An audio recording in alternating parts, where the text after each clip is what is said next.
आज हमारे साथ एक ऐसे यूथों के वफादार जुड़ेंगे जिन्होंने कोरोना की वैक्सीन बनाने का भारी भारी भार जो है वो अपने मोटे मोटे कंधों पे ले लिया है। क्या जी नमस्कार, कहाँ बाहो? बहुत ही उम्दा रवीश जी, नमस्कार। सुना है कि आप कोरोना का वैक्सीन बना रहे हैं भाई। ऑक्सफोर्ड वालों से जल्दी बना दीजिएगा क्या? तो बताइए भाई, कोरोना कब आएगी वैक्सीन मार्केट में? नहीं नहीं नहीं नहीं नहीं रवीश जी, कोरोना तो बहुत ही छोटी मोटी आपदा है। हमने तो वैक्सीन उससे भी बहुत बड़ी आपदा के लिए बनाया जिसने इस पूरे देश को झंझोड़ कर रख दिया है। क्या बिहार का बाढ़, असम का बाढ़? देखो क्या है कि उसके लिए वैक्सीन नहीं, उसके लिए अच्छी नहरों और सिस्टम की जरूरत है भाई। वही तो रवीश जी, सिस्टम। ये नेपोटिज्म का सिस्टम ही सबसे बड़ी आपदा है। लेकिन हमने जो वैक्सीन तैयार किया है वो नेपोटिज्म का कॉलर पकड़ेगा, कोने में दबाएगा और बोलेगा अब राजा का बेटा ही राजा नहीं बनेगा, राजा वही बनेगा जो हकदार होगा। खाच खाच खाच खाच। ये किसको गला दबा के मार दिया जी इस बार है? रवीश जी, ये तो मीडिया वाले हैं जो तैमूर की फोटो खींच रहे हैं। कच कच कच कच। तुम तो मेटाफर सीख गए हो जी हैं लॉकडाउन में है? लेकिन ये बताओ कि तुम्हारा ये जो नेपोटिज्म का वैक्सीन है इसका ट्रायल वायल किए हो ना, कि कोरोबिल जैसा यूनिट टेस्ट के बेसिस पे ही लॉन्च किए दे रहे हो? मन तो बहुत किया था रवीश जी, लेकिन एक समझदार नागरिक होने के नाते बिल्कुल नहीं। लेकिन खुशी की बात यह है रवीश जी की जो हमारा ये वैक्सीन है वो ट्रायल्स के तीसरे पड़ाव पर आ चुका है। पहले दो तो सक्सेसफुल भी रहे। पहला ट्रायल किस पे किए हो? बंदरिया नहीं, मेरा मतलब हमारे छत पर एक बंदरिया आती जाती रहती है, तो हमने उसे एक दिन एक केला दिया था, तो जाहिर सी बात है कि उसने वो केला अपने सीने से लगे बच्चों को खिलाया। लेकिन जिस दिन हमने उस केले के साथ में ये नेपोटिज्म का वैक्सीन जब दिया उसे, आप मानेंगे नहीं रवीश जी, वो केला तो उसने अपने बच्चे को खिलाया ही खिलाया, लेकिन मोहल्ले के हर बंदरिया के बच्चे को जा जाकर बांट कर उन्हें खिलाया रवीश जी। सो या the animal test was successful. और दूसरा ट्रायल किस पे किए हो? दूसरा ट्रायल दादाजी पे किए, तो जो उन्होंने हमारे पुश्तैनी दुकान में से पापा को निकाल दिया और फिर जब पापा को हमने वैक्सीन दिया तो उसमें से उन्होंने हमें निकाल दिया। ठीक है, बहुत बढ़िया। सुनो, ये दुनिया भर की बकैती छोड़ो, हमको ये बताओ कि तुम्हारा जो वैक्सीन है नेपोटिज्म का, इसको अच्छा रिलीज मिलेगा कि नहीं मिलेगा? ऐसा तो नहीं कि आउटसाइडर की पिक्चर की तरह रिलीज कब मिले? 12 दिसंबर ठीक 12:12 12 सेकंड पर लॉन्च की जाएगी ये वैक्सीन रवीश जी, लेकिन सबसे पहले जरूरतमंदों तक पहुंचाई जाएगी। जैसे हमारे पॉलिटिक्स में कुछ परिवार है, फिल्म लाइन में आप मानेंगे नहीं 80% ऑर्डर तो हमारे ये कपूर के यहाँ जा रहे हैं रवीश जी। तो हॉलीवुड से भी कोई ऑर्डर है जी? कहाँ रवीश जी, वहां तो इम्यूनिटी इतनी अच्छी है, वहां सिर्फ टैलेंट चलता है रवीश जी, टैलेंट। और यहाँ सही बात है भाई, लोग सही तो बात। यही कहेंगे कि मैं कितना ओवर एक्टिंग कर रहा हूँ। अरे भाई, अगर देश में बदलाव लाना है तो ओवर एक्टिंग करनी पड़ती है। चलिए ठीक है, बहुत दिलासा मिला आपसे बात करके। उम्मीद करता हूं कि इस देश में नेपोटिज्म की जो समस्या है, जो कही जा रही है तथाकथित, वो आप निपटा देंगे।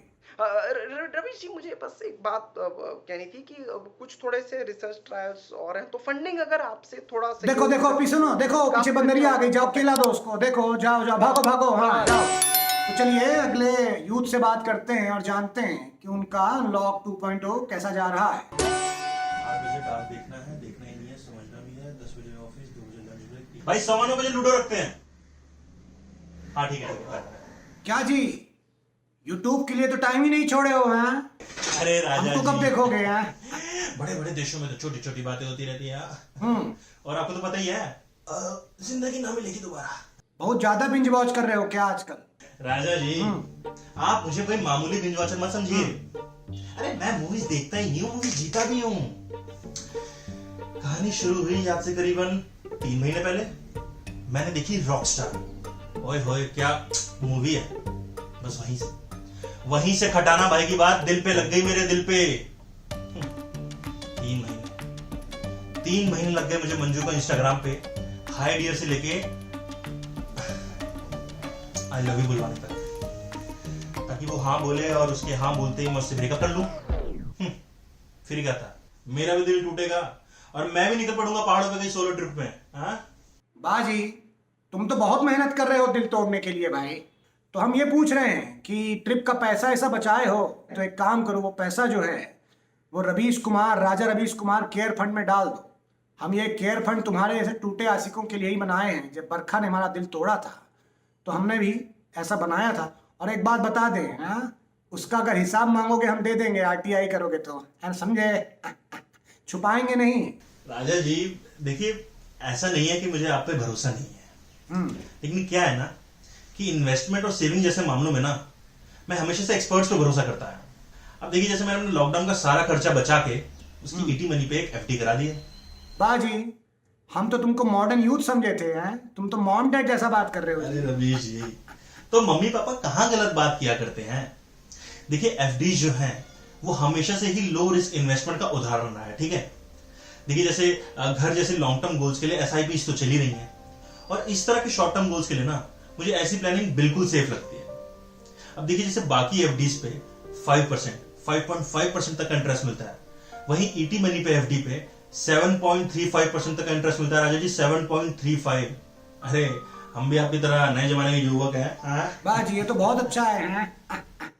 तो आप सोलो ट्रिप सीधा उत्तराखंड वाला यूके नहीं, यूके वाला यूके कीजिएगा जी, है ना? नहीं रवीश जी, एक दिक्कत है, वो दिल जो टूटा था ना वो वापस जुड़ने लगा है। हम इस पे कुछ बोलेंगे नहीं, है ना? नहीं तो बरखा जज करेगी। खैर आप प्लान बनाइए, हैं? आपको जहां जाना है जाइए, आप हनीमून ट्रिप में जाइए या सोलो ट्रिप में। बेस्ट ऑफ लक, है ना? चलिए, नमस्कार। ठीक है रवीश जी, मिलते हैं। तो देखा आपने कैसे किसी महापुरुष ने कहा है कि जब तक इस देश में सनीमा रहेगा लोग बनते रहेंगे। हाँ, वही जो मैंने बीच में छोड़ा है वो मन में सोच लीजिए, लोग बनते रहेंगे। तो चलिए मिलते हैं अगले ऐसे एक यूथ से जो अनलॉक में अपनी शादी को लेकर परेशान है। 43, 46, 47, 48, 50, 50 यार। अरे क्या क्या क्या क्या कर रहे हो मम्मी यार? सुबह से ये क्यों धुला बना रखा है? जाओ ना, इतना जरूरी काम कर रहा हूँ यहाँ पे। आपको मैं पहले। अरे मम्मी। क्या जी, नमस्कार। अरे रवीश जी। क्या हो गया? कौन सी गणित कर रहे हैं भाई? अब क्या बताएं रवीश जी, जब शादी नहीं हो रही थी तो धर्म संकट था, अब हो रही तो ये नया धर्म संकट आ गया है कि कोरोना काल में सिर्फ 50 लोग ही बुला सकते हैं शादी में, 25 लड़के वालों की तरफ से, 25 लड़की वालों की तरफ से। अब आप बताइए रवीश जी, 26 लोगों ने दिन रात मेहनत करने के लिए तो हमारे लिए रिश्ता ढूंढा। OP Indian match making, OP Seema aunty. नहीं आप बताइए ना रवीश जी, उनमें से 25 को कैसे चुनी? नहीं तो एक काम करो, क्या है कि 2-3 तो फूफा जी लोगों का पत्ता काट दो। अरे नहीं नहीं रवीश जी, वो पिछली बार भैया की शादी में कानपुर वाले फूफा जी को बुलाना भूल गए थे पापा, तो शादी में आके चिल्लाने लगे, हम फूफा जी हैं कानपुर वाले, हम फूफा जी हैं कानपुर वाले, हमें कैसे नहीं बुलाया? बड़ी बड़ी बड़ी मुश्किल से शांत किए थे उन्हें। हम कह रहे हैं कि तुम कहो तो जब फूफा जी आ रहे होंगे अपनी स्कॉर्पियो से, तो रोहित शेट्टी से बोल के पलटवा दें स्कॉर्पियो। अरे अरे अरे अरे नहीं नहीं नहीं नहीं रवि जी, कैसी बात कर रहे हैं? ये गाड़ी पलटाना वलटाना बहुत घिसा पिटा प्लान है ऑब्वियस हो जाएगा। तो मुझे ये बताओ, एक काम क्यों नहीं करते तुम, अपना 4-5 जो बाराती हो बढ़ा लो, लड़की वालों का 4-5 कम कर दो। हाँ, ये तो कर ही सकते हो ना। अरे अरे अरे रवि जी, हमको मालूम है कि अदला बदली का ट्रेंडिंग चल रहा है, इसलिए हम भी कोशिश किए थे, मांगे थे 3 मेंबर लड़की वालों से, तो उन्होंने लिस्ट में से 3 सालियों के नाम हटा दिए हैं। ऐसे तो हमारा वो जूता चोरी का ख्वाब अधूरा रह जाएगा। वो पहले ही हमारा pre wedding photo shoot compromise करके बैठे हैं मास्क लगा के, फिर कल से आप कहेंगे कि बिना दोस्तों के ही बारात निकाल लो। हैं कैसे लगेगा झूठी शादी में नागिन डांस करते हो? बताइए आप जरा। वैसे ही जैसे बिना ऑडियंस के आईपीएल, फिर भी देखोगे ना? देखोगे नहीं देखोगे? तो मैं वही कह रहा हूँ गुरु कि अपनी विपदा को, अपनी आपदा को सुविधा बनाइए और 50 लोगों की बारात में दुल्हन ले आइए, और जहां नाचिएगा उसको सैनिटाइज जरूर कर दीजिएगा, ठीक है ना? दूर दूर नाचिएगा जी। जी रवि जी, नमस्कार। चलिए तो देखा आपने, जहां पे कुछ लोग अनलॉक 2.0 से परेशान भी दिख रहे हैं, घबरा भी रहे हैं, वहीं कुछ लोग लॉकडाउन से मिली सुविधा को ऐसे सेलिब्रेट कर रहे हैं जैसे उन्हें छूट सरकार ने नहीं, कोरोना ने खुद आके दी हो। खैर, मैं आपको बता दूं कि आप बाहर निकलिए, लेकिन उसके पहले एक बात जरूर याद रखिएगा कि इंडिया और चेन्नई सुपर किंग दोनों फाइनल में जाके ही हारते हैं। तो ख्याल रखिए, घर में ही रहिए, ज्यादा उचकिएगा नहीं जी, है ना? और इसके पहले कि मैं आपको आज अलविदा कहूं, मैं आपको एक ऐसी जगह ले जा रहा हूं जहां अंधेरा है। अंधेरे में ले जा रहा हूं क्योंकि ये लड़ाई सिर्फ आलस से जीती जा सकती है।